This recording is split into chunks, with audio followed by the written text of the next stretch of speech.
thank the praise band for that beautiful focus song this morning, and for everybody and what y'all do. Thank you so much, and thank you, Sarah, for coming all the way down from Hattiesburg to be with us. And just so you guys know, our regular keyboardist Mike had a heart procedure done on Friday, and it went well, and he's recovering nicely. So he's ready to get back up on stage and play. So just be praying for Mike and his wife as he recovers, and he'll be back with us soon. But welcome. We're glad that you're here. I'm Brian, the associate pastor, and also welcome for those who are online watching with us this morning. Our passages today, both of them are coming from the Gospel of John. The first one is John chapter 8, verse 12, and then the second one is John chapter 9, verse 5. So I invite you to stand as you're able, in body or spirit, in honor of the reading of the Gospel passage. So John 8, 12. Again, Jesus spoke to them, saying, I am the light of the world. Whoever follows me will never walk in darkness, but will have the light of life. And then John 9, 5. As long as I am in the world, I am the light of the world. This is the word of God for the people of God. Thanks be to God. You may be seated. There are two places in this world where there is absolutely zero light, okay? Place number one is in the abyss of the ocean, as the deepest depths that you can ever go. It's dark, okay? They got all these weird sea creatures that can live in that environment down there too. And then the second place that we can get to is a cave, all right? And so I want to talk about a cave because I've been in a cave. And theoretically, I've been in the darkest part that a human can be in the world, where there's zero light. When I got on staff here at the church, I did youth ministry, and part of our youth ministry program was to partner with the children's ministry. And our sixth graders at the time were considered kids men. Now they're youth. We bumped it up. But sixth grade year was called the Super Six year, all right? Last year in kids men, and you're getting ready to be old and get into youth ministry. So what we would do is, for the first semester of their sixth grade year, the children's minister on a Wednesday when they get out of school would go pick them up, get them in a church van, bring them back to the church, eat snacks, do some Bible study, and then roll into Wednesday Night Live. And then in the springtime, the youth minister would pick them up in the van at church on Wednesdays, bring them to the church to do Bible study, eat snacks. And the big part of that, a couple goals with that, was just to get that group to really bond, all right, and do something special as their last year in children's ministry. But then it gave them a chance to go meet and get to learn about their youth minister, who's going to be their youth minister while they go throughout that part of the ministry years. So I really enjoyed that. It was a lot of fun getting to know just the sixth graders when it was my turn to go pick them up in the spring and have that time together. And then what we would do to kind of to cap off the Super Six season and year is we would take them in May when they got out of school to go to the cave, is what it was called. They go to the cave and call it the cave trip. And so what we would do is we would load up all the sixth graders, take any parents that wanted to come with us, and the children's minister and I would drive over to a spot near Birmingham, Alabama, where there's a place called DeSoto Caverns, all right? And in there, you can actually stay the night in the cave, all right? So we would roll up to DeSoto Caverns, unload our vans. They had games you could play, so you'd do some games. They had like a water balloon tower that you can throw water balloons at each other. They had little go-karts on a wooden track. They had a maze that you can do at nighttime, which was really fun. But then, when you done all that, we'd cook a little hot dog, supper on the grill, and then we would go into the cave and start setting up where we were going to sleep and stay. But they didn't have all the lights on in the cave. So you kind of get in there, you walk down this path, it's lighted, but not a lot of lights are on in the cave, just that path, and it winds you down, you drop your gear off, and then they have these benches that you would go and sit at, and they would inflate this inflatable projector screen. All right, and then they would play a video of the history of the cave, okay, about all the robbers that were in there and how it was used as a Civil War bullet-making factory and all this kind of stuff, all right? And then when the video was over, they'd deflate the screen and turn all the lights off. And they would tell you, this is the moment of absolute darkness. You will never be in a darker place than this cave right here. And it was dark. You could not see your hand at all in front of you. It was very disorienting. So when you're with a bunch of sixth grade boys and girls, particularly the boys, they think it'd be really fun when it's complete darkness to knock people upside the back of the head and start pinching folks, and you couldn't know who was doing it, and they were just loving that, all right? Cutting up. Then all of a sudden, it kind of gets real quiet in the cave, and then boom, comes on laser lights, and they have a little laser light show that goes on in the cave, and the whole cave lights up. All the darkness goes away, and you begin to see how big and tall and expansive this thing really is. And you see this cool little laser light show and all of that, and then they turn the lights on, and you get set up your little places where you want to sleep. And I'll tell you what, the best place to sleep also is in a cave. It's 62 degrees, no humidity, and it is perfect. If you can stand a little drip from the roof every now and then of water, then you're fine. And I slept like a baby. I didn't hear a thing. And the poor kids minister was up all night telling the boys to be quiet and go to sleep. She looked really tired, and I was perky and really fresh. I was like, whoo, this is great. Let's get some coffee. And she said, I hate you right now. You slept through all of that. And I said, absolutely, I did. Now you know how my wife feels. So, the darkness of the cave at times can be, like I said, it was very disorienting, okay? And it's hard to make what's up and down and to make a choice of what to do because you can't see anything in front of you. It's really, really dark. And so today, we're hearing a lot about light, okay? And that Jesus says he is the light and the light of the world. And he's saying this as he is saying, I am, okay? And I want to kind of pause there at I am. I don't know if you remember 2 weeks back, if you were in the service with us, we started this I am series that we're going to do until we get to Lent, okay? And the word I am, especially for people of Jesus' day, really, really got folks' attention when he said that, all right? And this is because I am was used in the Old Testament, okay? Was used in the Old Testament.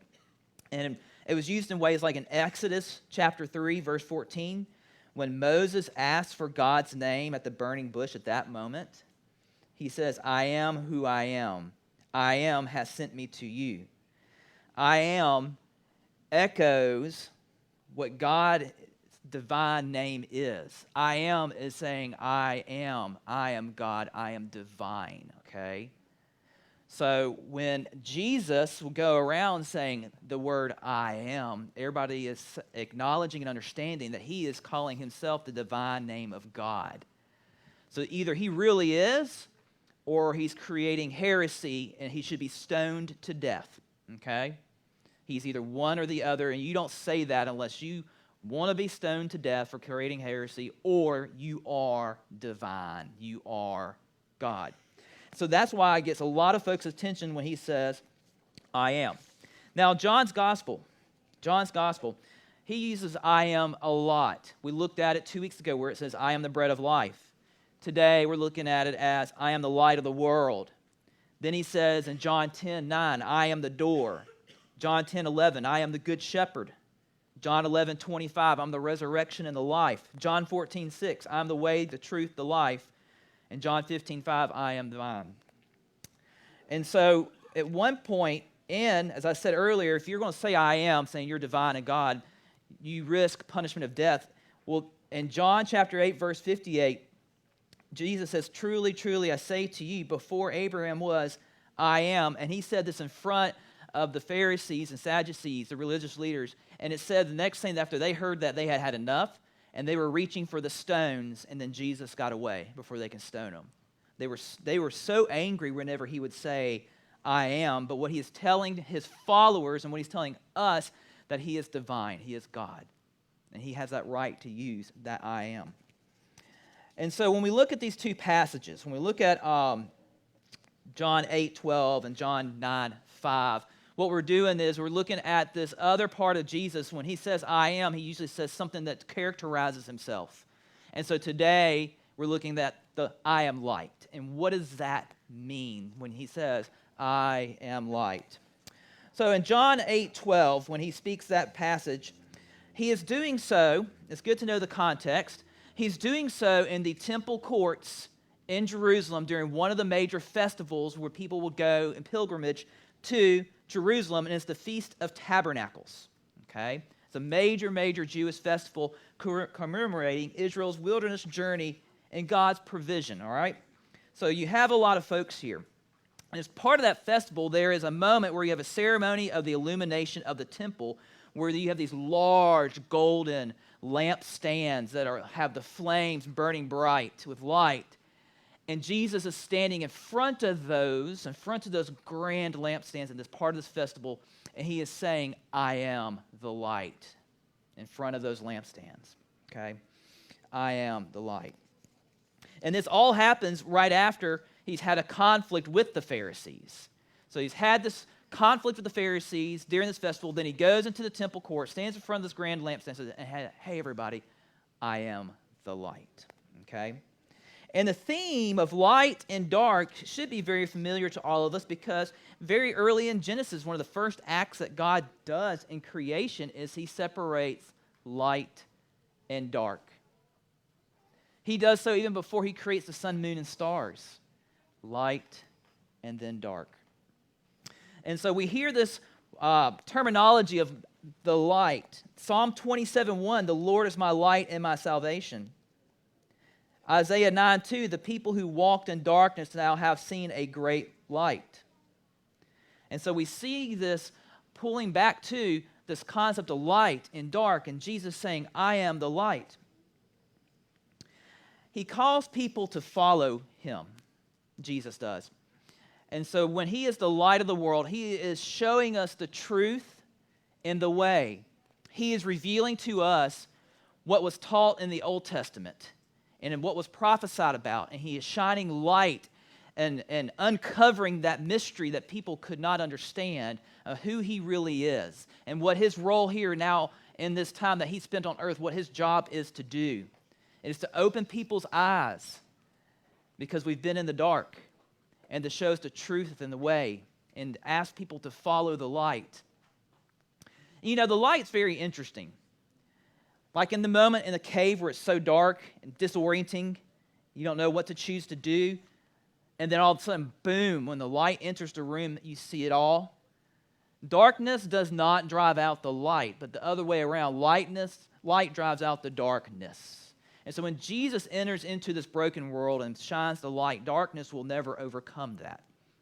And we are to draw near to the light. And in practical ways, that means go to church, do a Bible study, read your Bible, pray, be with other Christians and serve. Go out and make more disciples in your life. So that is drawing near to the light, to the source, all right, of that love and that grace that God has given us through Jesus Christ. But you know what our role in that is too? When you draw near to the light and you begin to see the truth and live it out, we're kind of like the moon. Does the moon produce its own light? No. It's just a rock that spun off our earth during the creation, and it's a really big moon comparative to the size of our earth, and there's nothing like it in the solar system, because all the other moons are really, really small. That's a good trivia fact if you want to know that. But our moon, last night, I went outside and looked at our little fingernail moon, as I like to call it. It was so clear. But it was reflecting the light of the sun. And the little planet Venus was right there too. The moon doesn't produce its own light. It reflects light. And so in my weird little brain, I like to think of ourselves as Christians as we draw nearer to the light. We are called to share the light and reflect it into the world. So we're like a moon, reflecting God's love and grace and the truth of his salvation to the world, shining brightly where darkness will not overcome. And so if we're drawing to the light, and if we're sharing the light, even when times do feel dark, it'll never truly be dark because of Jesus. I am the light. I am the light. Also, when you draw near to the light, it's like in this setting with John chapter 9, verse 5, where he says, as long as I'm in the world, I am the light of the world. And he's saying this as he heals a blind man. He's saying this as he heals a blind man. And people who were born with a disability or people who were born that were blind in Jesus' day, many folks assumed that their family or they have done something horribly wrong and it's a punishment to be blind. And so Jesus, while he physically restores the sight of the man, he also spiritually heals the man. So as we draw near to the light and we see the truth and we reflect the light, we ourselves are spiritually healed as we draw near as well. And so when he says, I am the light of the world, there will be no more darkness, we have healing in that. And so we all have a choice. We all have a choice. Just like in life, you make 1,000 choices a day, okay? And sometimes, though, it is harder to make choices, good choices, right, when you're in the dark, where you're disconnected from the light. And so I encourage each and every one of you, even in times where you feel the darkness coming, run to Jesus. Run to church. Run to your Bible. Run to your other church friends when you feel the darkness coming. Pray. Grow closer to the light. And it's a choice that we have to make, because when you're in darkness, it's hard to make good choices. You can't share the light if you're in the dark. So as you reflect in your lives and the times get tough, run to the light. Run to Jesus. Church family, as a church, if we're always running to Jesus and reflecting his love and grace, God will bless us in all that we do. But if we begin to pull away and go to the darkness, we will not be making good choices. And so today's passage, I am light, and we walk away from this, we need to come away knowing that God so loved the world, he sent his only Son to die for us, and that whoever believes in him shall have everlasting life. And so may we run to Jesus and know that Jesus is an I am, and he is the light.